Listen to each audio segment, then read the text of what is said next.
today's video ay samahan nyo naman kaming mag-unbox ni Layla. So kagigising lang namin, pagpasensyahan nyo na yung mga itsura namin dahil hindi pa kami nakakasuklay. Pero ayan nga, pagkagising namin ay may nag-doorbell ng amin. May nag-doorbell, no? And dumating na yung aking in-order sa IKEA. So ito yung bag, ito guys yung box na napakalaki and sobrang dami laman yan guys. So ayan, sinamantala ko na ang pag-order. And I hope maganda naman ang kanilang... Sinamantala ko na ang pag-order guys habang wala pa si Mr. dahil pagkaganito na naman ako niyan kung ano ang ino-order ko online. Pero ito kasi ay magagamit namin sa bahay. Kaya in-order ko siya. And samahan nyo naman kaming mag-unbox. At tingnan natin sabay-sabay yung mga in-order ko online. Ito yung mga parang pang-decor dito sa bahay. Kasi may naisip lang ako na gawin. And then, may pinahabol pa pala ako na in-order ko din online. Ano naman yun guys, sabitan ng mga clouds. Kasi wala siya sa, dito. What's that? So, ganito yung packaging niya guys. Ganito yung itsura niya sa loob. Ay, sobrang laki pala. Yan. So, ayan guys, ang itsura niya. Meron siyang mga, safety. Ganito, safe na safe siya. Ayan. So, ito, kinuha ko to. Parang malaking,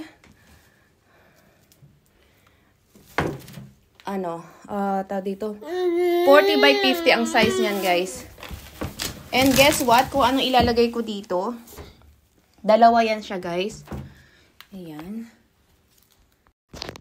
Ayan. Dalawa siya, guys, ang kinuha ko na ganito. Malaki siya.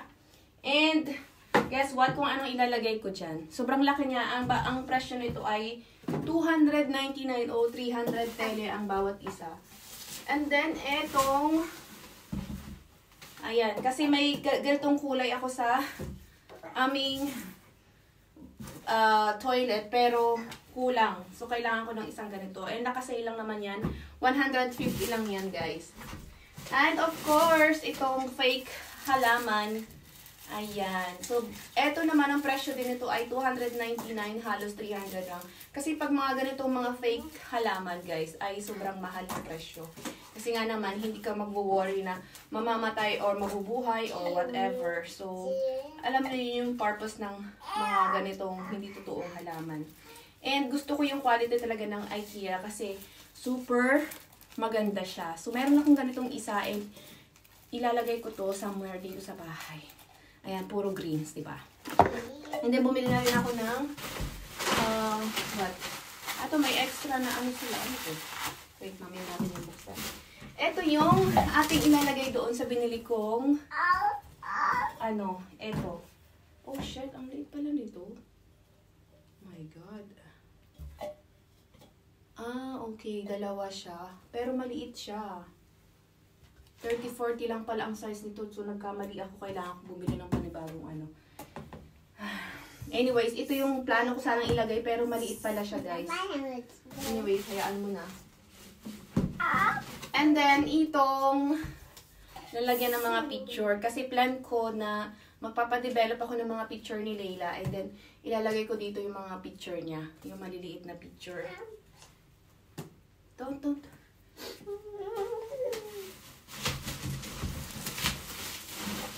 Not, but, and then, don't. Oh. And then, this one, guys, ayan. So, ang plano ko dito is ilalagay ko siya doon sa pinaglalagyan ng picture namin ng kasal. And then, yung picture namin ng kasal, ililipat ko naman sa room. Ito, ilalagay ko sa salon. Diba? Ang presyo nito ay 400 tele. And then, ito, dalawang kinuha ko nitong paglalagay natin ito ng halaman. Ayan siya, guys. Para mailagay natin yung ating fake house. Ayan. And then, what else, guys? Itong plants na maliit pala to. Sobrang liit pala nito. Diyos mio. Akala ko naman malaki siya.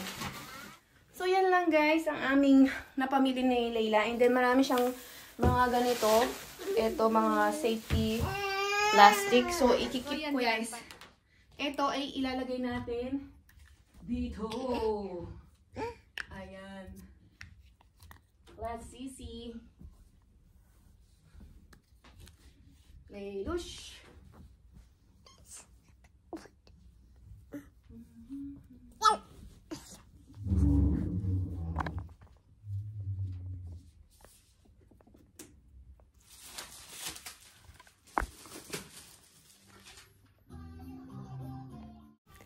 Ayan guys, so tatanggalin ko tong mga nilagay ko ditong mga black wallpaper dito sa TV unit namin. Kasi nilagyan ko siya pero hindi siya kasi pantay. So pangit siyang tingnan.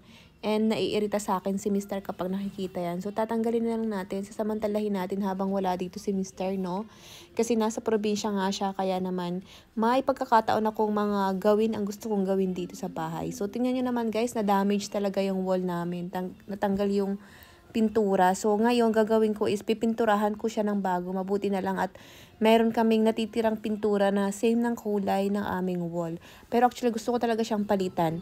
But anyways, ito na nga guys, ang katapusan. Nagawa ko na lahat ng gusto kong gawin. Nilagay ko na yung aking decor dito. Napakaganda niya kasi black and white lang talaga ang motif ng aking house. So, ayan guys, finally dumating na tong cargo natin from Ebebek. Guys, ang tagal-tagal ko nang in-order tong ano na to, pagkain ni baby. Kasi gustong-gusto ni Layla to guys, yung may ano siya, rice and ano ba yun? Itong ano, ito pakapakita ko sa inyo guys. Nahiwa ko siya. Itong mixed vegetables, gustong-gusto ng lasa ni Layla nito, kaya bumili ako. Kasi wala sa shop. And then, ito. Tatry natin to kung gusto niya rin to. Tapos, may isa pa yan, guys. Kaya lang wala pa yung isa. Hindi pa dumating. Let's see kung kailan darating. Pinag-iba pa nila ng delivery. I don't know kung bakit, no? Hindi ko maintindihan. Kainin ko na si Layla, guys. Kasi kanina pa yung gutom. Pero actually, nagluluto ako ng food niya na soup. Ayan, no? Chicken yan, guys. Pero mamaya pa yung maluluto dahil kasasalang ko lang. Guys, pakain ko lang.